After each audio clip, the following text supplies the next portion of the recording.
വന്നത് സെപ്റ്റംബറിലാണെങ്കിലും ഓണത്തിന്റെ കച്ചവടത്തിലേറെ നടന്നത് ഓഗസ്റ്റിലാണ്. ഓണം സെപ്റ്റംബർ തുടക്കത്തിലായിരുന്നു എന്നതായിരുന്നു അതിന് കാരണം. ഓഗസ്റ്റിൽ സംസ്ഥാനത്തിന്റെ നികുതി വരുമാനം വളരെ കൃത്യമായി പറയാം, 9,592 കോടി 36 ലക്ഷം രൂപ. ആ തുക ജൂലൈയിൽ നമുക്ക് ലഭിച്ചതിനേക്കാൾ കുറവാണ്.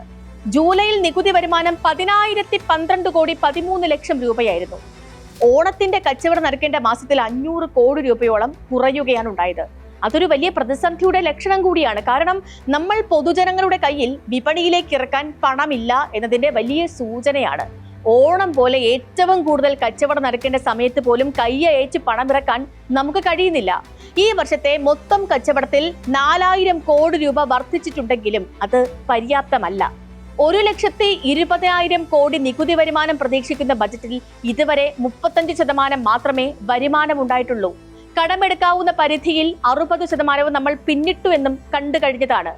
ഈ പ്രതിസന്ധി ഉണ്ടാക്കുന്നത് കേരളത്തിന്റെ സവിശേഷമായ എന്തെങ്കിലും തകരാറ് കൊണ്ടാണോ? ഈ ചോദ്യത്തിനുള്ള ഉത്തരം അറിയണമെങ്കിൽ നമ്മൾ അയൽ സംസ്ഥാനങ്ങളിലേക്ക് കൂടി പോകേണ്ടതുണ്ട്. തമിഴ്നാട്ടിൽ 2.25 ലക്ഷം കോടി രൂപയുടെ നികുതി വരുമാനം ലക്ഷ്യമിട്ട ബജറ്റാണ്. ഇതുവരെ ലഭിച്ചത് 3/4 ലക്ഷം കോടി രൂപ മാത്രമാണ്. അതായത് ലക്ഷ്യമിട്ടതിന്റെ 26% മാത്രമേ ആയിട്ടുള്ളൂ.